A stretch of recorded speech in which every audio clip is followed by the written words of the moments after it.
If you are under 2000 elo and still struggling with black, this opening fixes that. The Owens defense is simple, solid, and catches opponents off guard. So the Owens defense starts after e4, and now we play pawn to b6.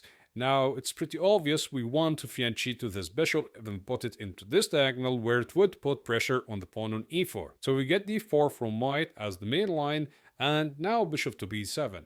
So right now we are immediately attacking the pawn. So we would give white the center and then pressure it with our pieces from far away. Now there are multiple pieces to defend the pawn. Knight to c3 and bishop to d3 are the most played moves, and we are going to take a look into both of them. Let's start with knight to c3 first. Now attacking the pawn on e4. Now we are going to play e6 in order to open up this bishop diagonal. So now bishop to b4 is kind of what we want to do. A main move for white goes after knight to f3. Now we are going to follow our plan by playing bishop to b4 to pin this knight. Therefore, the other bishop is attacking the pawn on e4 right now. And the most common way to defend it as white is to play bishop to d3, attacking this pawn on e4. So what are we going to do? We want to increase the pressure on that pawn, and we are going to develop our knight, put pressure on the pawn, and thanks for this bishop pinning the knight to the king. So what to do now for white? White could either push or develop his queen. Let's start with developing the queen since it's more common. So after queen to e2 to hold off the pawn here, now we are going to continue the pressure. How exactly is that? Is that by playing pawn to d5. Now we are immediately attacking the pawn on e4.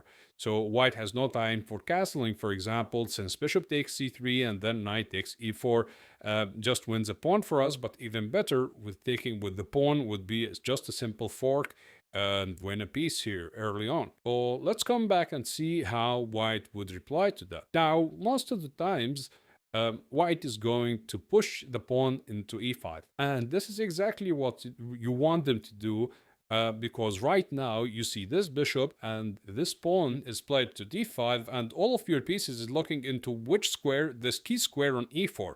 So now you will jump off your knight into e4, now attacking this knight twice right now. So what our white exactly is doing? Now, first off, if white takes the knight, then you are just very, very better. After you take back, you hit the knight, and right now your queen is also active, hitting the pawn on d4. So like let's say knight to g5, then now you just capture the pawn on d4, and they cannot touch back your pawn since this this knight is pinned. And right now you are just threatening bishop takes c3 and capturing twice. You could also capture back on e5, and it's very, very pleasant for the black piece. So they can't really take the knight, or it's not really worth it to take the knight. So what are they going to do? Now you are pinning the knight, you are attacking it twice. So most sensible move is to play bishop to d2 in order to just defend the knight. So right now we want to capture this knight with our bishop. Bishop takes c3. Now, of course, we are hitting this, so they got to take the bishop. First off, if they take with the bishop, then now we are trading on c3 and just playing c5. Right now, we're just having an easy development. Queen c8 and bishop a6 is incoming. Now, there is a little trap that if you are playing weaker opponent deck, they could fall into it, which is after castling, you may play c4, and then this bishop is trapped. Simply, they got to take on h7, but then you capture back with your rook, and you are just up a healthy bishop here, and you should be winning the game. Maybe later on, try to develop your bishop like this, where it will put pressure over here, or try to crack open the center, but make sure that the e6 pawn is defended first, maybe with a move like queen to e7 followed up with f6. So after bishop to d2, also after we capture on c3, they may take back with the pawn and decides to, hang on to their bishop. So what is really our idea? Our idea here is just simple. We will continue playing the same normal plan with pawn to c5. Let's say they castle, and we castle ourselves. Now still bishop takes e4 is not really that good for white, since after we capture back, we hit the knight, and when the knight moves away, like let's say knight to g5, then we could capture on d4, and right now we are hitting another pawn, and the day capture, we just capture back with our queen, and it's very pleasant for us. Like let's say knight takes e4, Now, instead of taking on c3, even a really stronger move, which is to play queen to d5. Now, we are setting up a really small trap for white, is that if they move their knight, they get checkmated. And what else to do? And right now you are attacking the knight, so only way to the defense is to play rook f to e1. But after that, you just capture on c3, and the pawn on e5 is also loose, so they got to take with the bishop in order to defend this. But then you just simply trade everything, and then at the end of the day, they got the pawn on e5, which is blocking their bishop out, and your knight should be very, very better here after a move like knight to c6, followed up with rook to d8 and rook to c8, and put your rooks in the open files, and you should be easily much better. Now let's jump into another line which is very popular on the under 2000 level, which is pawn to e4, b6, and d4, bishop to b7 to hit the pawn on e4 again, and then they play this move, d5. So what are they trying to do is that they are saying that, yeah, you may have a good bishop on b7, so I might as well put all of the pawns in front of it like this. So this way I'm blocking it out and, just prove to me that this bishop is useful on this diagonal. So what to do here for black, and as I told you before, this is a really key square a4. So you want to put pressure on it. So knight to f6 immediately attacks the pawn on e4. So what to do now for white? Of course, pushing this pawn, you just simply capture the pawn on d5. And otherwise, simple move like knight to c3. Here, what you want to play, you could go for c6 lines, but I recommend pawn to e6 as well. Just trying to open this diagonal. And of course, if they play a bad move like knight to f3, then after bishop to b4, they are already losing the pawn at least. Because right now, let's say they take, and after you take back, now you are hitting this pawn. Now it's attacked twice, and if they try to defend it with a move like pawn to e5, for example, then you jump on with knight to e4, create this double pin, and let's say bishop to d2 in order to defend, bishop takes c3, and bishop takes c3, and then knight takes c3, exchanging everything, give them the double pawns, and then simply just castling here should be very, very pleasant for black, especially that, a move like knight c6 is coming in order to pressure this pawn, or maybe even also taking, let's say bishop to e2, for example. Even here, you can't capture the knight, and then get your knight to c6, force them to take and take, and just play this endgame here where you are very slightly better, because of the pawn structure here is more damaged for white, like a move like queen to e7 and get your queen to c5, get the other rook to d8, and you should be doing very, very well. Now the other line goes after e4, b6, d4 again, bishop b7, hit pawn on e4, knight to c3 in order to defend, pawn to e6, opening this bishop diagonal. Now knight to f3, bishop to b4 again, and now bishop to d3, same as we discussed before. And now after knight to f6, here they can go pawn to e5 and actually push the pawn and attack your knight. So now what are you going to do is that now, congratulations, you have won the battle over the square on e4. So right now, what to do? Jump immediately into the square on e4. Right now, this is a double pin, and what to do for white? White may go bishop to d2 in order to defend, but then you just take the bishop on d2, and let's say queen takes d2, and you give them this double structure, and then after that, you just simply go for queen to h4. Now you are double attacking, or not double attacking, you are putting pressure on the pawn on f2 and directly attacking the pawn on d4. So what to do here, let's say for example they castle, then you just simply take the pawn on d4. Now in other lines, they would be already moving their d pawn, so this move would fail due to some tactics like check and then winning your queen. But in this situation it doesn't really work because there is a pawn on e6.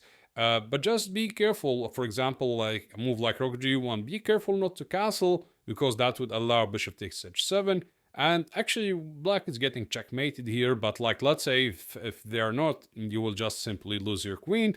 But here there is actually a really fancy sacrifice with rook takes g7, king takes g7, queen to g5 check, And after a move like king to h7, let's say rook takes d4 and this rook is coming into h4 and it's a checkmate for the white pieces. So just make sure not to fall into that. So let's come back into our main line. After queen to e2, let's say that white doesn't push, and let's say that here after pawn to d5, they take the pawn on d5.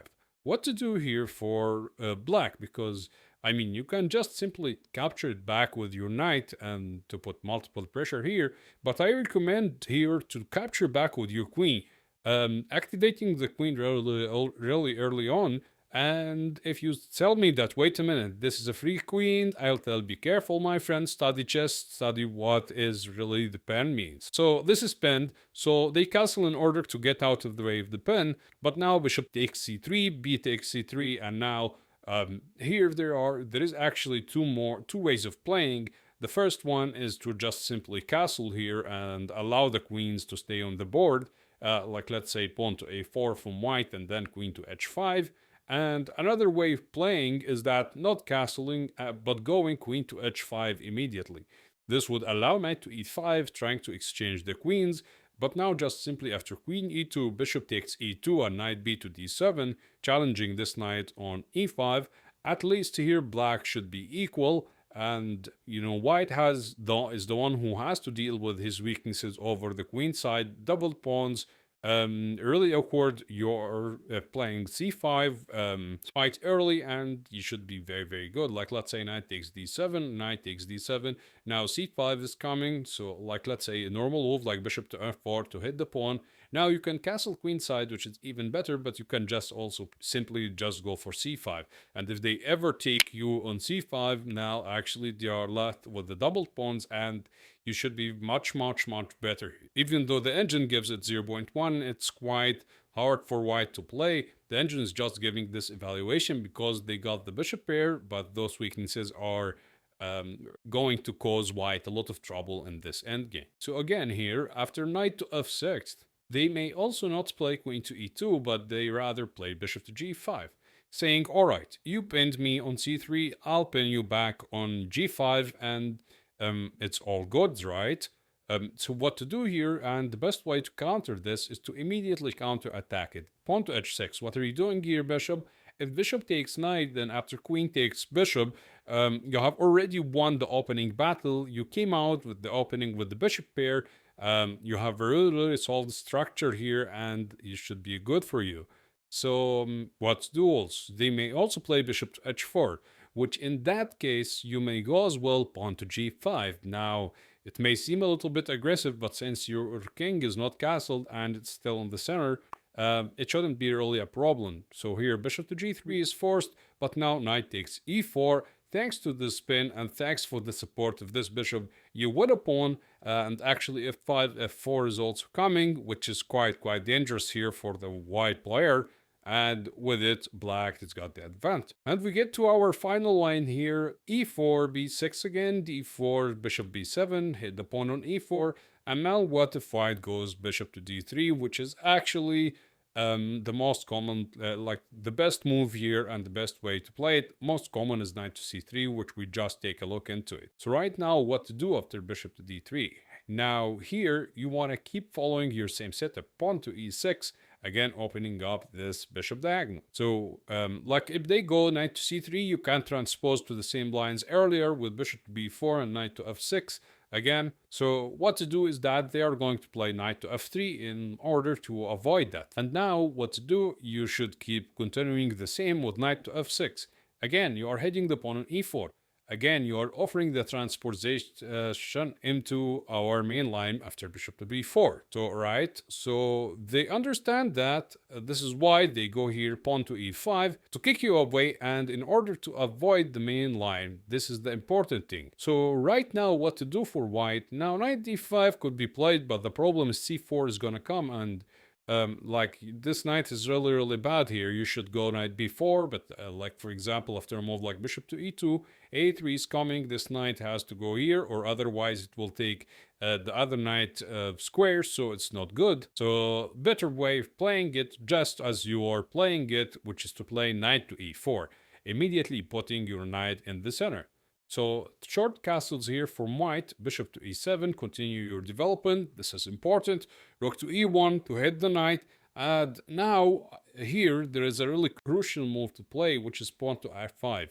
Pawn to f5 is such an interesting move because it serves multi-purpose. So first of all, it defends the mat. So if bishop takes e4, you just capture back with your bishop. You are having a good life here. So what is the other thing? The other thing is that what happens if they capture the pawn on f6 en passant? And now, like if you take back with your pawn, or for example, you obviously just lose your knight because it has two attackers and only one defender. But right now you have to capture back with your knight, drop your knight back, get castle, and then get your rook into the open file. And this is the key here. For example, here bishop to g5 and short castle in order to put the rook in the open file. And if they ever take, you're more than happy to take with your bishop. For example, here knight to c3. And now there are multiple ways of playing this. First being knight to a6 in order to support this pawn push with pawn to c5. But another way is to just go c5 immediately, now attacking the center. And if they ever take this pawn, now I guess both captures are fine here for black, but the better one, which is to take back with the pawn.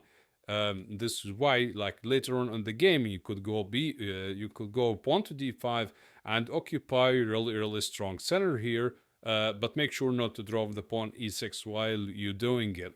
Thank you guys for watching the video. Make sure to check our latest uploads to gain elo in chess. And goodbye.